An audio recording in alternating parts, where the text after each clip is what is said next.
तो पुण्य क्षीण होते। और किसी ने उस बिलपत्र को अगर भगवान पे चढ़ा दिया तो फिर सर्वस्व नष्ट हो जाता है। ध्यान से सुनना। अगर कहीं पर भी पुण्य का काम यह है शिव भक्तों कि अगर कहीं पे रास्ते में बिलपत्र दिख गया, उसको तोड़ करके तुरंत उसको तोड़ ताड़ के और इधर बाहर फेंक दो, तोड़ के मत उसको मसल करके फेंक दो। हुआ क्या था कि काशी जी के एक राजा हैं, उनकी एक पत्नी है।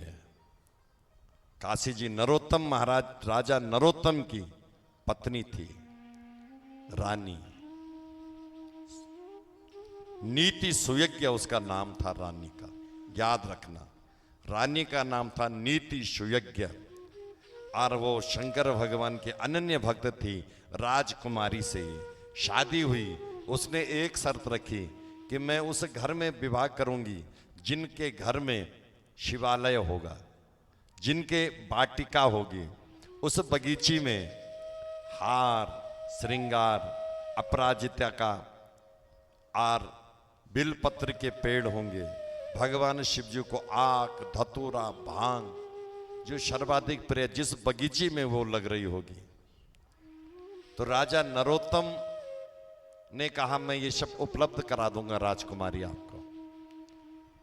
शिव पूरे श्रावण के महीने में व्रत करती थी। यहां जो उसकी बगीची के लिए नौकर चाकर माली लगे थे, पूरे आषाढ़ चारम मेघ मलारम बनी बहारम, आषाढ़ के महीने से बगीचे को सजा दिया जाता था। रंग बिरंगे उसमें फूल खिलते कि श्रावण प्रारंभ होते ही रानी की पूजा प्रारंभ हो जाएगी।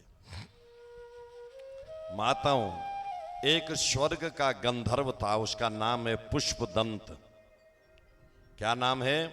पुष्पदंत। और पुष्पदंत ने इंद्र की सभा में इंद्र महाराज को प्रश्न करने के लिए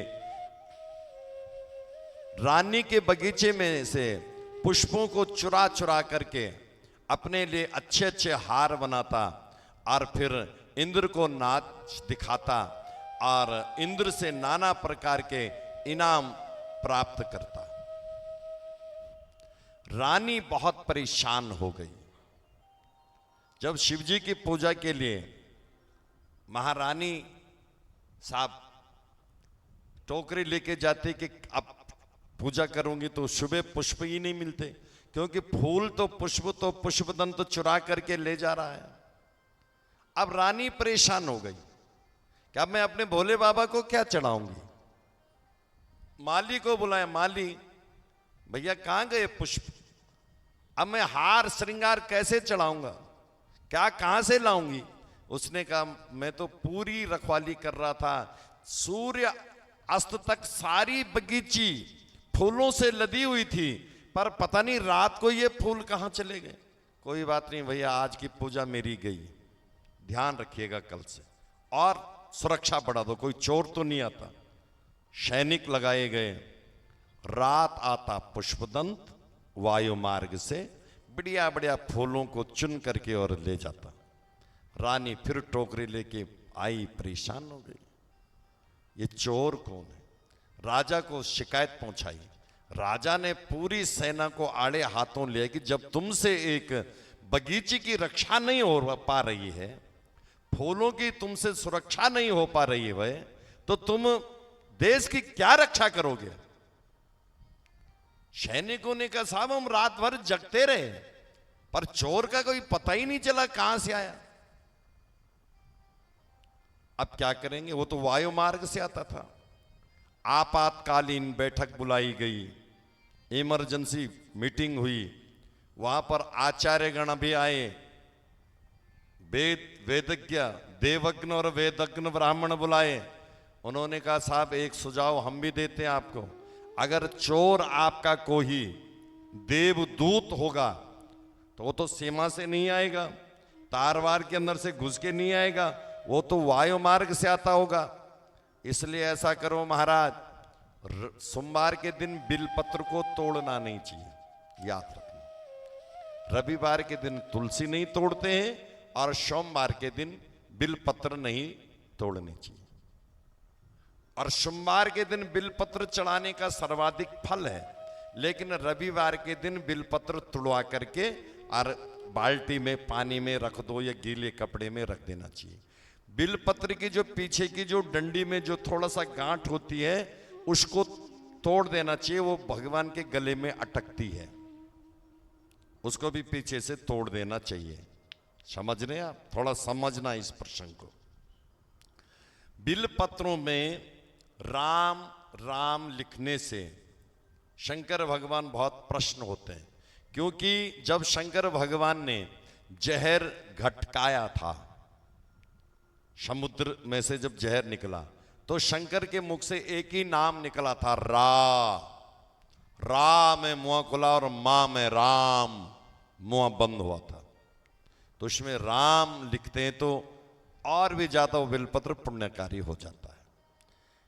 बिलपत्र को उल्टा चढ़ाना चाहिए। अब चोर कैसे पकड़ा जाए?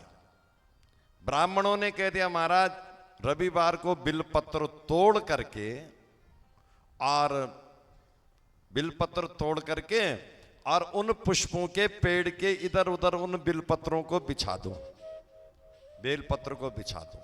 और जैसे ही चोर आएगा उस चोर को क्या पता, और अगर चोर के पैर बिलपत्रों पर पड़ गए और जैसे ही रानी साहब उन बिलपत्रों को शंकर भगवान पर चढ़ाएंगी तो माता के प्रकोप से चोर चाहे किसी भी दुनिया में है पृथ्वी पर उसी जगह गिर पड़ेगा जहां उसके पैर पड़े थे बिलपत्र पर। राजा ने कहा ये तो अच्छा उपाय है, हम तो चोर पकड़ना चाहते हैं। अब पुष्पदंत को इस बात का पता नहीं रहा। रात को आया, पुष्पदंत को आदत लगी थी बढ़िया बढ़िया हार श्रृंगार के पुष्प, कनेर के पुष्प और जो खिल रहे थे बगीचे में नीले लाल काले बैंगनी अपराजिता, उन पुष्पों को तोड़ करके और हार बनाता और इंद्र की सभा में नाचता। जैसे ही वो रात को आया फूल चुराए, उसको पता नहीं था कि हम बिलपत्र बिछे हुए हैं, बिलपत्रों के ऊपर उसके खूब पैर पड़े, निर्भीक होकर के वो विचरण करता रहा बगीची में। जैसे ही रानी साहब सुबह आई देखा पुष्प की बगीची तो खाली हो रखी हो, तो सारे पुष्प चुरा के ले गया पुष्पदंत। बिलपत्रों को जैसे ही पूजा करने के लिए शंकर भगवान के मंदिर में पहुंची रानी, और ब्राह्मण ने जैसे ही मंत्र पढ़े कि नमो बिलमणि च कवचिने च नमो बर्मिणे च बरुत्थिने च नमः श्रुताय च श्रुतशयनाय च नमः, जैसे ही बिलपत्र चढ़ाए त्रिदलम त्रिगुणाकारम त्रिनेत्रम च त्रिधायुतम त्रिजन्मम पाप संहारम एक बिल शिवार्पणम। जैसे ही बहनों बिलपत्र शिवजी पर चढ़ाया, मां भवानी कुपित हो गई कि हे पुष्पदंत, जिन बिलपत्रों पर तेरे पैर पड़े हैं वही बिलपत्र आज मेरे भोले बाबा पर चढ़ गए हैं, तो बहुत बड़ा अपराधी है। श्राप दिया और त्राइमाम करते हुए पुष्पदंत उसी बगीचे में धड़ाम से गिर पड़ा। देवताओं का गांधर्व पुष्पदंत। पुष्पदंत जब वहां गिरा, मां के कोप से उसमें कुष्ठ रोग हो गया, शरीर गलने लग गया। इतने में काशी के जो राजा थे उसके पास दूत गए, महाराज चोर पकड़ लिया, चोर पकड़ लिया। कहां है चोर, मेरे सामने लाओ। बोले महाराज वो घायल अवस्था में है, उसका पतन हुआ। चोर कोई मृत्युलोक का नहीं था, चोर देवलोक का था, देवताओं का गांधर्व था। आपके बगीचे में गिरा पड़ा हुआ है। तब राजा भी आया, राजा ने प्रणाम किया, हे पुष्पदंत तुम तो गांधर्व हो, गंधर्व देवता हो, आप ऐसा क्यों करते थे? उन्होंने कहा महाराज मैं अच्छा इनाम पाने के लिए, इंद्र को खुश करने के लिए तुम्हारी बगीची से चोरी करता था, पर मुझे पता नहीं कि मुझे किस श्राप से मैं यहां आया हूं, कैसे गिरा। एक बार रानी से मुझे मेरे दर्शन, रानी को के दर्शन मुझे करा दो। मैं प्राणी को प्रणाम करना चाहता हूं कि उसकी शिव भक्ति में कितनी शक्ति है कि जिसने मुझे यहां गिराया। रानी आई, रानी ने भी पुष्पदंत को प्रणाम किया, महाराज मैं तो दुखी इसलिए थी कि मेरी जो शिव जी के लिए मैंने बगीची लगाई थी, उस बगीची से पुष्प रोज गायब हो जाते थे। पर ये मैंने नहीं किया, मैंने आपको कोई श्राप नहीं दिया, ये शंकर भगवान और मां पार्वती से आप क्षमा याचना करो। तब उस पुष्पदंत ने उसी जगह बैठ करके शंकर भगवान की स्तुति की थी और शिव महिमन का पाठ शंकर को सुनाया था। और क्या है वो पाठ? महिम्ना पारन्ते परम विदसो यद्य सदृशी स्तुतिर् ब्रह्मादीना मपि तद्वसन्नास्त्वयि गिरा अथावाचा सर्वा श्वमति परिणामावधि गृणान् ममापि स्तोत्रे हर निरपवादा परिकरा। हे भोलेनाथ, मैं आपका क्षमा हूं, प्रार्थी हूं, मेरे से अपराध हुआ है। मैं इंद्र की